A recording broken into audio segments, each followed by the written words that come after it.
Good morning. A little bit later in the morning. Just recorded not too long ago in the morning. Finished up that first session for today's study session. So we're doing round two now, and round two, of course, is the weekly wrap up. So we just finished an entire week of studying PokerTracker 4 filters, basically learning to get more from the filters within PokerTracker 4 to analyze our own database and analyze the database of our opponents. Let me just do a little quick sharing on Twitter and the Facebooks. Let the people know that we are live.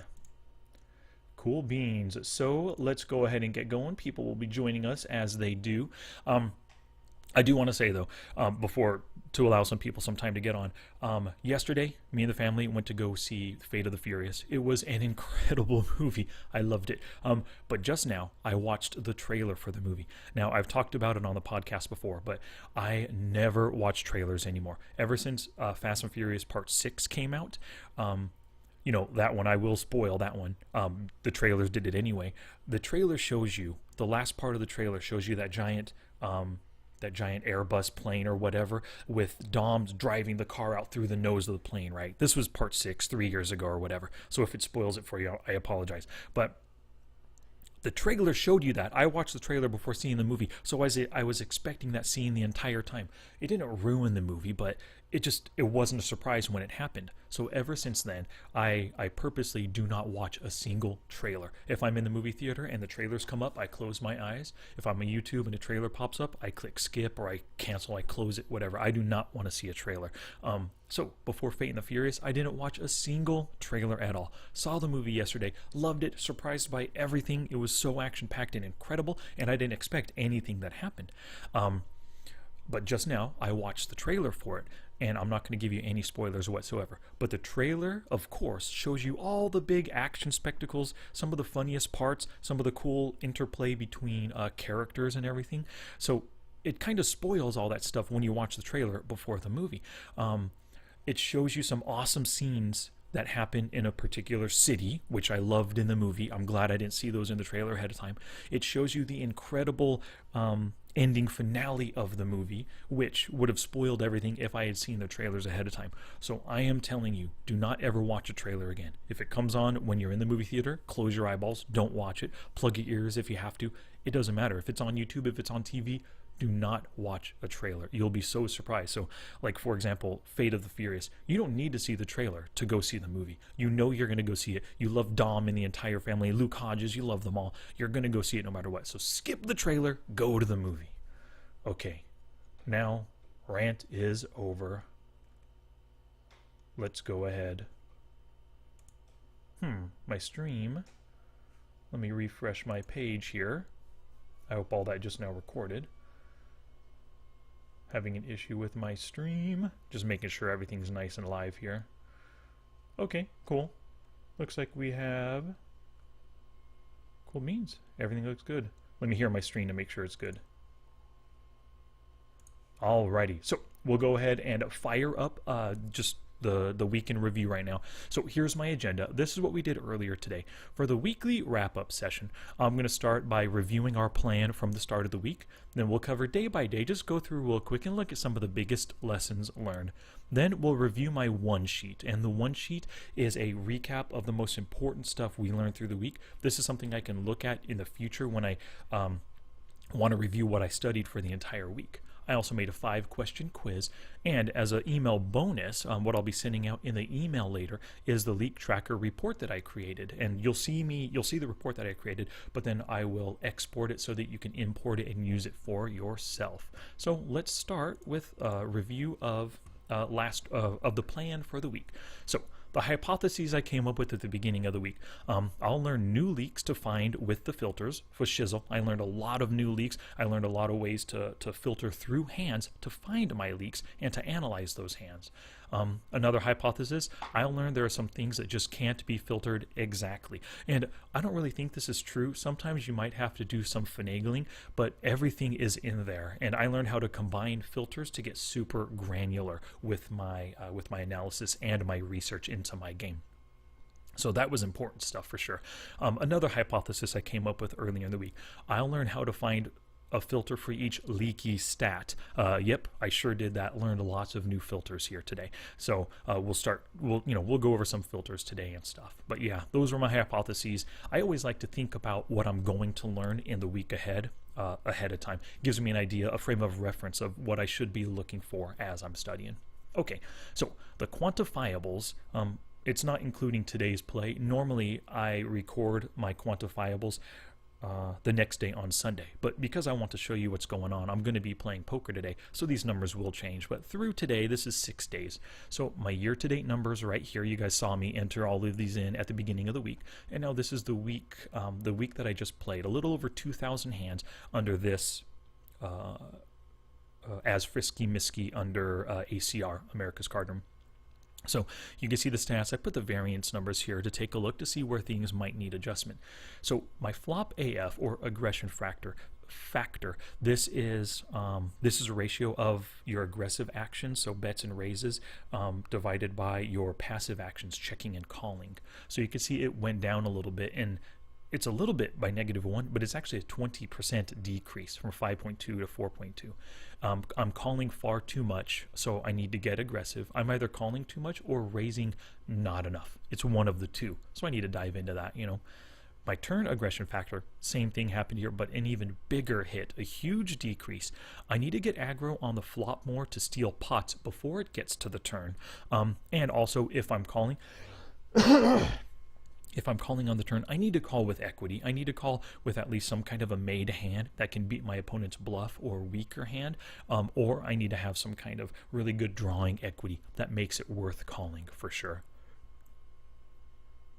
Let's see, fold to turn bet decreased a little bit, which is good. I was folding way too high to turn bet, 79%. So I decreased it, but I want to get it down to maybe like 65, 67% or so, 2/3 of the time folding.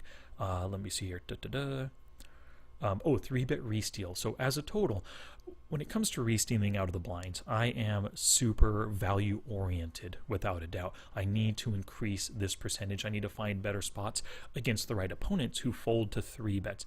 The problem with this, the small problem, is that a lot of my opponents that are stealing in the cutoff of the button, they don't like to fold when they have position. So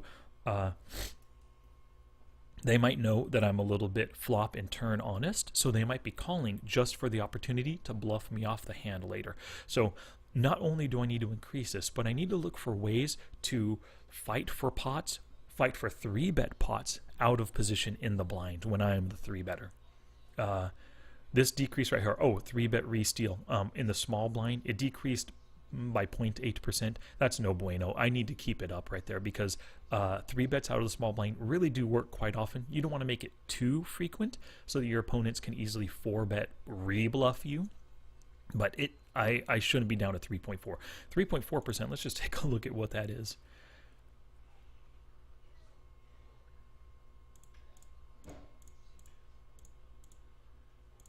Roughly right there. I mean, that's it. We can even remove the 10s and just keep the jacks, but that's roughly the hands I'm doing it with. So it's all a value-oriented range. I mean, we can even throw in the 9s because I 3-bet plenty with 9s, but take out that ace-queen suited possibly. Yeah, so I definitely need to be opening this up. Not every ace, but maybe like these aces right here. Open it up with some more of this stuff. Maybe throw in some pocket pairs, even ace-queen off and king-queen suited. I mean, I need to be upping my small blind 3-bet re-steal game. Faux shizzle. Okay, this was terrible. So I'm down 4 buy-ins for the week of play right now. It's really ugly, but it happens. You can't always be a winner, and 4 buy-ins isn't much at all. But it is a downswing, and I'm going to get out of it soon enough, hopefully within this next week. But my one money at Showdown went from 63 to 43, so I think I'm getting to the river and getting to Showdown just with 2 week of ranges, without a doubt. One win soft flop, it dropped to 38%. Things are ugly right here. I'm either giving up too much post flop, or I'm getting to the flop with crappy hands and just can't fight back. So I will be diving into this for sure. One money at Showdown after the river call. This is super alarming, as you can see right there. I call far too wide on the river. I need to range my opponents better and not call just in hopes that my top pair is good or in hopes that my bottom 2 pair, whatever it is. I shouldn't be calling in hopes that it's good. I need to range them more and call when I'm probably correct, or come over the top when I think they're bluffing and take it away from them if I'm bluffing as well. So study methods and content. This is some of the stuff we talked about. I did all of this kind of stuff. The off the felt work, I did it all throughout the week. You saw a lot of that. Now, on the felt, I have the focus sessions that I did, focus on my big leaks and making better plays in relation to those big leaks. I use tick sheets, and you guys saw me do that on one of those game tapes, tick sheets to keep me focused. And these are also, shouldn't necessarily be a part of, under that bullet, should be something separate. So this is the content that I had Googled at the beginning of the week, decided to study with. This first one, PokerTracker.com, and this all went out in that very first email, so you can click on these, but it was very useful, covered it in day 9. This was a great video right here, cover that on day 10. This list from PokerLeakBuster.com gave a ton of really good filters, so it was a nice list of filters to use, super helpful and informative, and I really went through that. That was the list that I used to get super granular and decide that I needed to focus on my calls with suited connectors, or I'm sorry, suited biggies like King 6 suited and Ace 4 suited, stuff like that. This Black Rain article, went over that today. It's an incredible article. It's called How to Conduct a Poker Database Review. You can see it at blackrain79poker.com, or is it blackrain79.com?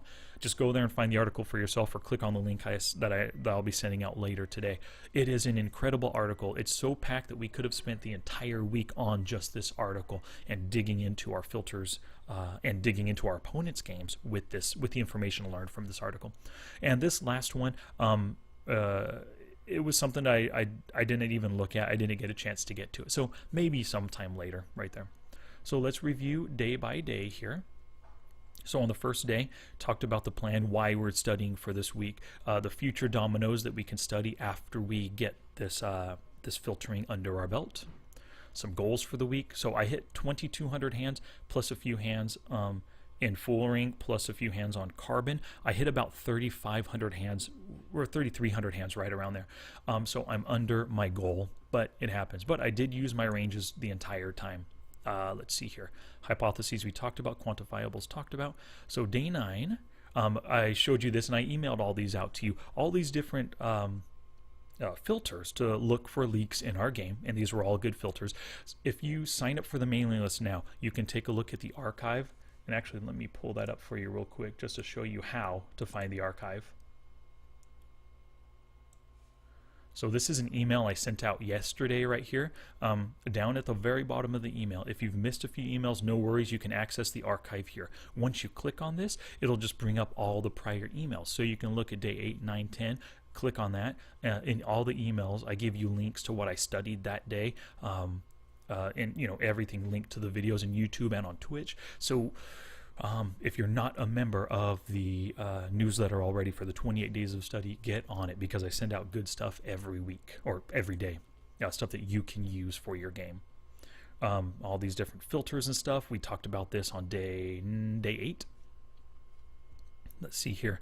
Oh no, wait, that was day 9 stuff. Okay, so for day 10, hand reading practice, it was a success. It appears that I make a lot of smaller bets and raises when I'm bluffing, so my sizing is a little off there. Some delayed c-bet stuff we talked about. Sizing dependent game plan. This is telegraphing the strength of your hand with your bet sizings. A lot of people, and like I just mentioned, I do this quite a bit. I end up betting a little bit smaller when I'm bluffing, a little bit larger when I'm going for value. And if my opponents are paying attention, they're going to pick up on that. Gotta watch out. One great thing that you can do is combine filters to get super granular on what you're looking for. And this is key. You'll see this in the one sheet too. Every time you learn a new concept or study something, create a quick filter so you don't forget it. Let me just show you real quick. Under quick filter, I've got all these quick filters. Over time, it's just been growing and growing and growing. And if I just want to see real quick, how I play offsuit connectors, bam, all the offsuit connectors are there. I'm a small loser, but a loser with offsuit connectors. Then what I can do is go in, edit quick filters. We can add 2-bet preflop, for example. 2-bet preflop with the offsuit connectors. Save and apply.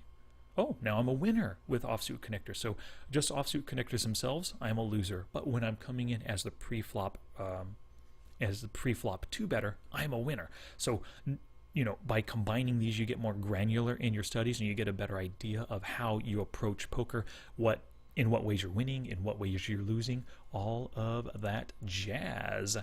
Okay, so let's go back to the week that we just went through. Looked at my 2-bet calling. Let's pretty this. Whoops. Day 11 right here, failed double bluff, but break even all in on the turn. I remember going through that hand. That was good stuff. Now, this was the 3rd day of the week, and PokerTracker 4 filter list. So Poker Leak Buster gave a big long list of different leaks or different filters that you can use to find your leaks. Now, I went through and I adapted. I created this list and I sent this out after the day 11 email here. And I went through, I filtered for each of these. I found the number of hands it came back with and my win rate with those filters. And I found that, hey, you know, this is very important. My 2-bet calling filter, 227 hands, I lost 58 big blinds per 100 hands. That's pretty ugly with such a big number of hands. So that's very important. But then I went through and I figured out which is the biggest leak. Well, these 17 hands accounted for 279. This is where I can start getting really granular with my studies, dive into these hands and figure out what's going on. So that's what I did, created some action steps for it right there on things that I can do to improve my game. Next up on day 12, successful hand reading, good. Now, we just reviewed game tape this day, figured out the mistakes that I made, and I created some action steps to help me with my next play session. As long as I'm following those steps, I'm working to improve my game. Day 13, yesterday right here, 6-5 suited, we looked at my range this time. Instead of my opponent's range, just my range. Gave him a random hand. But, you know, we ended up narrowing our range pretty well. And our hand, of course, ended up within that narrowed range. But everything that we did made sense. It was just a really good hand, good ranging practice right there. So I considered it a success, even though I knew my hand ahead of time.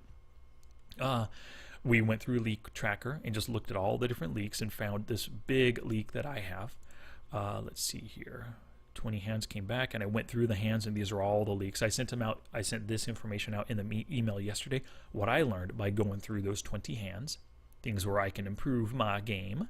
And then earlier today, went through a hand reading practice where we looked at ace-jack suited as the cutoff opener versus a button caller. And we took range versus range practice right there using Flopzilla and Hold EQ. We took the range down the streets and we narrowed both of our ranges pretty well. And I'd say, I played the hand pretty well. I did get lucky by going runner flush against his top pair better kicker. But he played it so passively on the flop and turn, I figured I was the best most of the time. I got lucky and won a good sized pot off the super passive guy. Let's see here. Then we went through the Black Green 79 article. Just started off, did the very first stuff where he talked about creating reports in PokerTracker 4. And I showed you how to do that, obviously, and that was some pretty good stuff. And so that rounded out the day here. Let me see, go through that. Okay, one thing I wanted to show you, and this is something I'm going to include. So go back to that real quick. These were all of the stats within LeakTracker, right? So when you run the analysis on your database, you'll see all these stats, and it'll come back if you're high, if you're low, if you're right in the middle, whatever it is, it comes back with it. Well, I took each of these stats and I created this list, and then these were the quantifiables that I looked at the beginning of the week and then at the end of the week, which we already talked about. Well, I also, what I did as I was filling out this sheet, I realized, wait a second, this is a perfect opportunity to make a great report that matches the LeakTracker stats. So under my reports, I created the LeakTracker Stats Report. It's a player report, of course. And now in this report, it goes stat by stat. So let me whip it out here. I don't want to click on it and lose my place. Here we go. Okay. So you could see hands, of course, is a total, but VPIP, PFR, 3-bet, VPIP, PFR, 3-bet, C-bet, flop, AF, all of it just goes right in order of the LeakTracker stats right here. So what I'm going to do, might as well just do it right now, go ahead and export this report.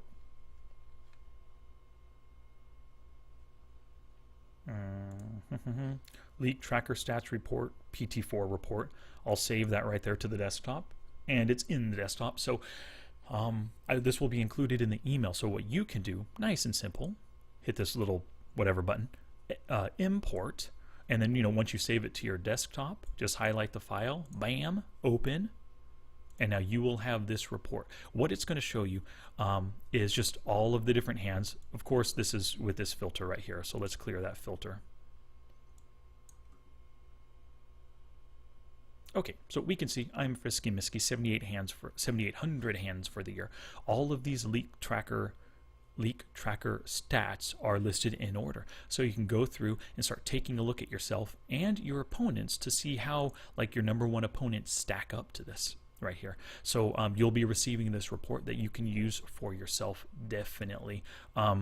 This report doesn't show you, of course, with 3-bet pre-flop. LeakTracker in this video shows you where the average winning reg stats are between 3% and 8%, whatever the number is. So this report doesn't show that, but it just gives you a good bird's eye view. I know that this player, 1000 NA, is a winning player, but his 3-bet is double mine. He must be doing something good with his 3-bets, either picking really good spots to 3-bet bluff, or he plays really well post-flop in 3-bet spots. So that's something I'll want to dive into to try to learn from his play.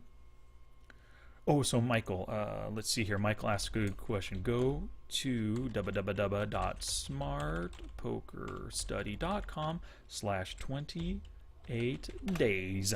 Right there. Thank you very much for that question, Michael. I appreciate it. Yeah, so go there, sign up for the mailing list. Later on, I'll be sending it off to you. Once you get it, access that archive and dig up all the other stuff I've been talking about.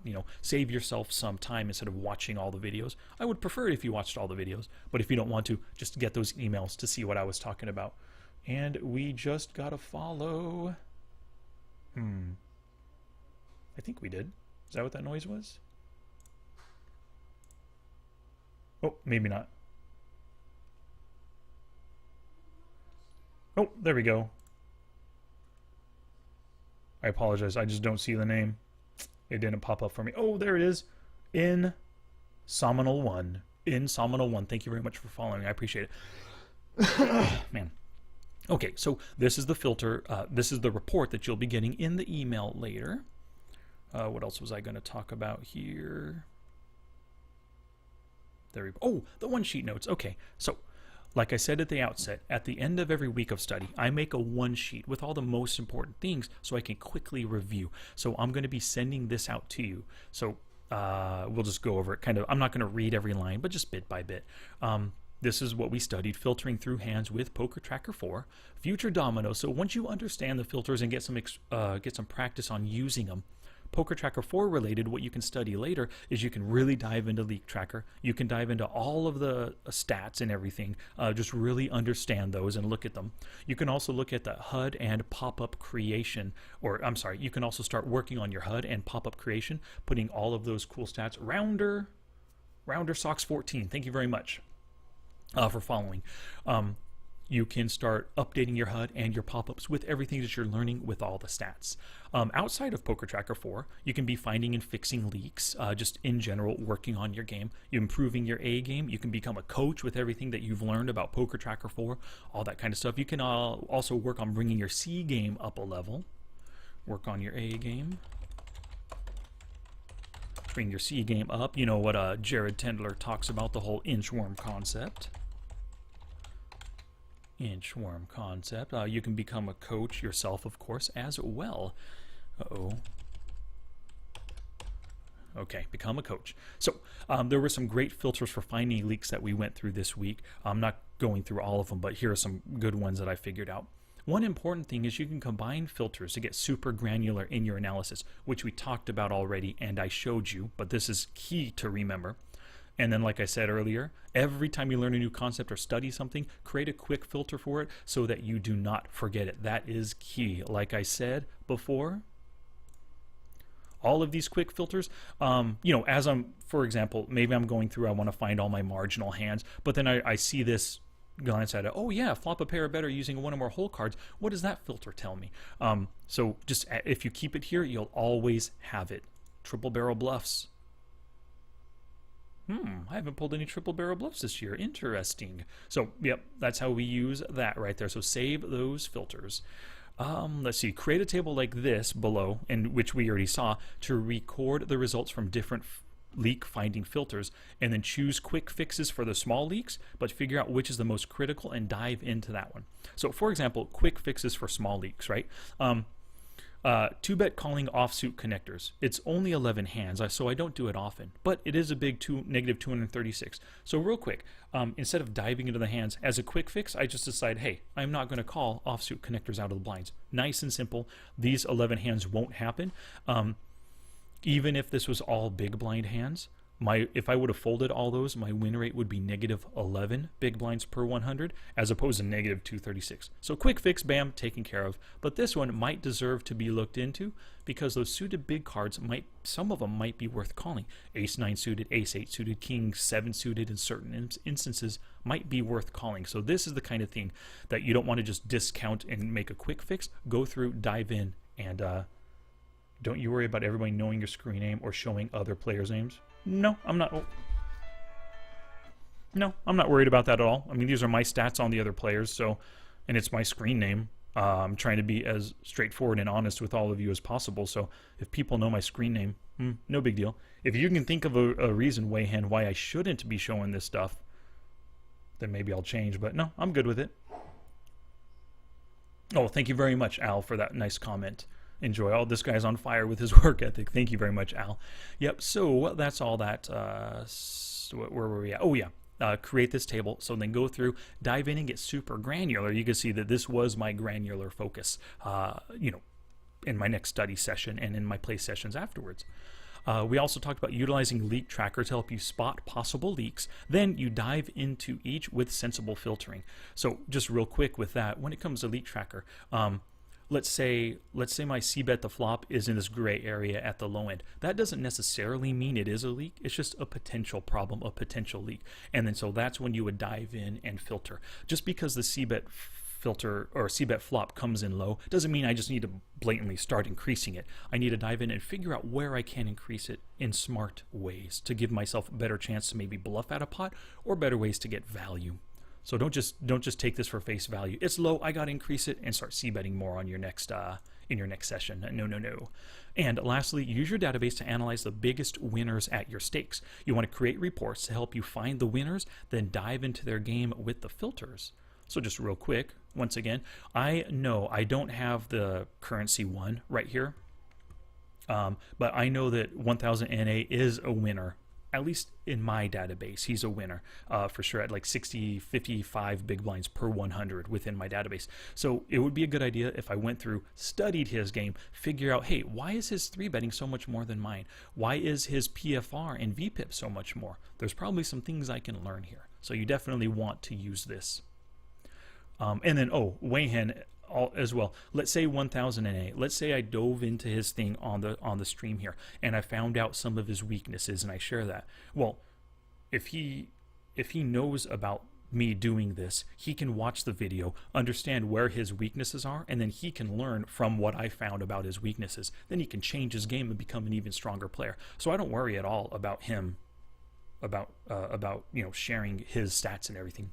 It's no big deal, because anybody at any time can change their game and become a completely different player, or learn from how other people view their game and change their game regarding it. So yeah, I'm not worried, Wayhan, no worry. And if somebody out there ever goes through my hands, please, if you're watching this right now, and if you see somebody diving through my database and analyzing me, let me know, because I want to watch their stuff. I want to find what they think is my leak, so I can work on my game as well. I'm happy if anybody goes through my database on Twitch or whatever. ACR Rounders asked, what site do you play on? ACR.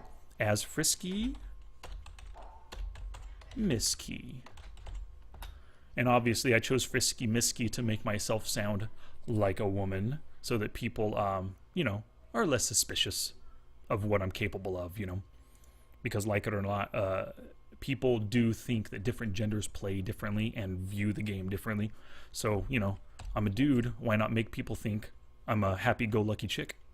Anyway, so 5-question quiz right now. So after the whole week of study, I always like to create a 5-question quiz. I could go 10 or 20 questions if I want, but I keep it simple. And these quizzes aren't really to quiz myself. We all know from going in from being in elementary school, you know, pop quizzes and stuff like that. That's the teacher's way of doing a few different things. Number one is to assess where you're at, if you're paying attention in class, if you're listening, if you're studying, if you're doing your homework out of classroom, whatever the case is. It's the teacher's way to know what you're doing. When you know that a quiz is coming, you tend to pay more attention within the class, and you know, hopefully the things that you're paying attention to will absorb or get buried in your brain a little bit better. You'll learn things a little bit better when you know a potential quiz is coming. And the last part about doing a quiz is it's another way of doing kind of a one sheet showing me all the most important stuff. I create quiz questions based around the most important stuff. And I'll be sending all this out to you today, so you don't need to be taking notes or whatever the case is. Hi, man, there's an option on PokerTracker that says how lucky or unlucky you are. Can you show how to use it? Sure, Diego, I'll hit that in just a little bit. Sure, in a little bit. And I'll talk about in a little bit. So anyway, why are database reviews important? There's my answer. What do you do if you can't find a specific stat or filter? There's my answer. Why is LeakTracker good for all game types even if you don't play cash? There's my answer right there. Why should I save filters? There's the answer. Where can I look to find possible leaks in my game as a PokerTracker 4 newbie? And the simple answer, Google, baby. That's all you got to do. Hey, Dalen, go, please. I'm in a Twitch stream. Here, take her out. Okay. Thank you, Dalen. Kona, go. Go. Okay. Dalen, stop. Please, that's annoying. Thank you. Okay, good. Alrighty. So, my son playing with our dog. Anyway, so that is all that stuff. You'll be receiving this email in a little bit. Probably in about an hour or so. Shh. You can say that, but just be quiet, please. Alrighty. So, let's see what we got going on here. That's the 5-question quiz. Go back to my agenda, email bonus, LeakTracker report. You'll be seeing that as well. Oh, so the final thing is I want to answer Diego's question. So Diego, let me just double check. He says, hi, man, there is an option on PokerTracker that says how lucky or unlucky you are. Can you show us how to use it? Absolutely. Statistics. So no filter, this is the entire thing. Okay, so we can see right here, my currency one is $109 negative up to this point. So I'm 4 buy-ins down for year to date, which isn't bad. But this is my exact money won or loss down to the penny. Do your kids know how that's funny, Wayhan. No, they know that I'm on Twitch and that I have people that watch my videos, but I'm nowhere near famous. But they don't think of me as famous. Yeah. So thank you very much, Wayhan. So my currency one right here, my big blind per 100 win rate. There is this, my currency all in adjusted. Wow. How funny. Okay, so my currency all in adjusted. That is crazy that it's equal. Negative 109. I've never seen that before. Negative 109 over 8,000 hands almost. Normally it's a difference right here. So my currency all in adjusted is what you're looking for, Diego. Let me show you when it comes to stats, so we can get an exact definition. My currency, oh, there it is, very beginning. So amount of money won in the preferred currency set in PokerTracker when adjusting all-in equity. In those pots, instead of attributing real results, this statistic attributes to the player the equity they had in the pot at the time of the all-in. So if you go all-in pre-flop with your pocket queens versus kings, you know, just looking at equities, you expect to lose most of the time right there. But if you win, your real currency is high, whereas your all-in equity adjusted would be lower. So you actually won, but you should have lost. I say should have because it's just queens versus kings, loses 18% of the time. Or, no, I'm sorry, loses 82% of the time. So queens versus pocket kings. We could see kings has 82% equity. Queens should lose 82% of the time is basically what that means. So that's what this tells you. Pots where players call the all-in bet or raise but later fold are not adjusted. So this is just basically when you get it all in on the flop, on the turn, on the river, pre-flop, whatever the case is. It just looks at your equity at the time of getting it in versus your opponent, or even versus your opponent's range if the cards aren't known. And as you can see right here, my all-in adjusted equity is exactly. So that means I am running right at expectation. 100%, which is interesting. Let's say you are super unlucky and over the past 3 weeks you've run into crazy negative variance, right? Just crazy negative variance.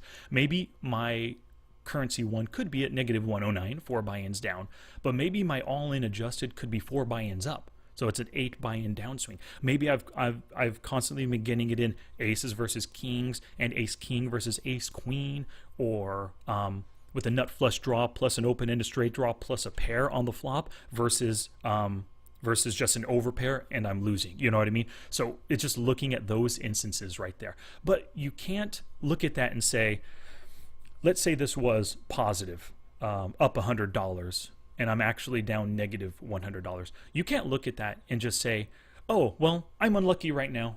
I should keep playing the same because I should be a winner right now given my cards. No, that's not the case at all. So that's why I have this all the way to the right. I never really look at it. I don't care about it. It doesn't matter if I'm running below or above expectation. All that matters, truly, all that matters is your actual win rate and your currency won. That's what you, I guess, take to the bank, you could say. That's your actual progress within this game. Even if I was up 300 here, and that says I should be up $1,000, doesn't matter. What matters is I'm up 300 and all these other stats tell me if I'm playing well or not, or not really tell me if I'm playing well, but tell me where I can look for possible leaks. So Diego, for you and everyone else, I would just say ignore this number. It really doesn't matter. What matters is how you're playing currently, your currency won, and your win rate. That's it. Skip that other stuff. I think he might mean the overall luck bell curve in LeakTracker. Oh, well, yeah, I guess he could mean that as well. Overall look bell curve in LeakTracker. Well, I know we have these various graphs right here. Money won with showdown. Oh, I'm up. But then look at these other lines. Yeah, things are just looking ugly for me. The overall luck bell curve. Interesting. How do I find an overall luck bell curve? I'll be honest, I don't know what an overall luck bell curve is. If you know it, Wayhan, let me know. Then I can research and look into it. Let's wait for a response. Reports. Okay.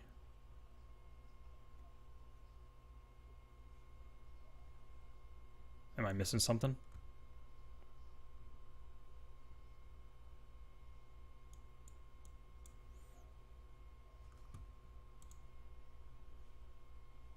Oh, report. Overall results? Personal? Let's look at this.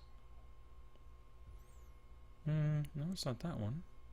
Game stats, global, global custom. So which report, Wayhan? Personal results? Same thing. Global game stats, global player, global post. Oh, what's this? Interesting. I've never actually looked at these various different graph reports. I only ever look at the one. Raise size as percentage of pot. Bets, bet size as percentage of pot. Oh, interesting. Okay. Reports, LeakTracker. I don't have a reports LeakTracker. If I go to LeakTracker, oh, overall luck bell curve. Nice, thank you, Wayhan. So, let us see now. Flushes, straights, sets.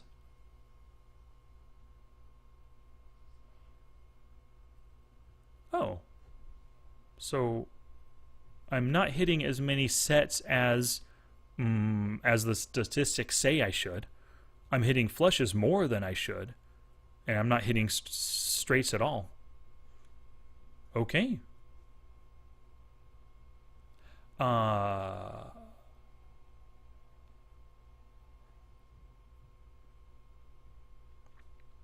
guess this is just looking at running hot and cold, right? You're hitting your hands or you're not hitting hands. So I would never even look at this. It doesn't matter. What matters are my decisions. So let's say I have straight draws.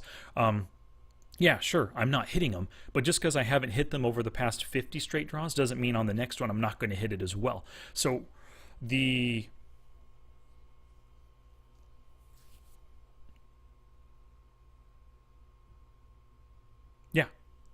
Yeah, I mean, it's just basic statistics, you know. The fact that, you flipped a coin 50 times in a row, hit heads, doesn't mean the next one's going to hit heads. The next one is independent of the previous. So don't look at streaks like this. This kind of stuff doesn't matter at all. What you can look at is, holy cow, I'm extremely unlucky. I'm not hitting straights, but am I playing my straights properly? So you can go back. Let's look at stats. Let's filter for that.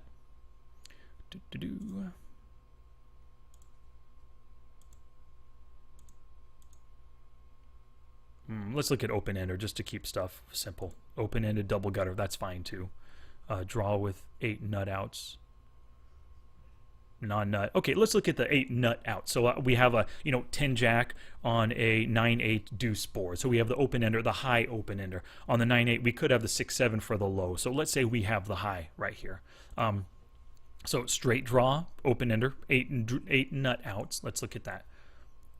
So you can see, obviously, I'm losing in this instance. I have plenty of equity, and I'm flopping this hand, but I'm losing a lot, and that could go along with that LeakTracker report right there. Look, I'm losing. My statistics or my filtering shows that I am losing. But the thing with this is, have I lost so much because I'm playing poorly? So let's just take a look at ace-3. Oh, let's look at a hand where I lost more. 10 jack, what I was just talking about. So, So we're in position, which isn't so. This is a gut shot. This is an 8 outs. Let's find a hand where we do have 8 outs to the nuts. Well, the jack comes. It's not a nut. Oh, goodness. Okay, forget it. So we have 8 outs right here. Plus we have 1 extra out for the backdoor flush draw, right? And we have 60% of a straight flush. How can we fold? So we have the open ender at this point. Now, the pot is $1.85. He checks, and I bet, hey, cool beans. And he raises, good. So we've just built a pot while having a decent draw, but the turn comes a crappy card. We check, we bet again, just trying to utilize fold equity. And then, of course, we fold right here. So let's take a look at this fold and the flop and the turn action. I'm good with this bet, although it's on the smaller side. If I want him to fold, I should be betting more because it is a pretty wet board right there. But he calls, so I could bet more there. Right here, once again, a kind of a smaller bet, a little over half pot. I should be making it 2/3 or so. I should be betting again higher, but I like the bet again, double barreling in position. Now, when he raises, we have to call $4 to win a total pot of $15.85.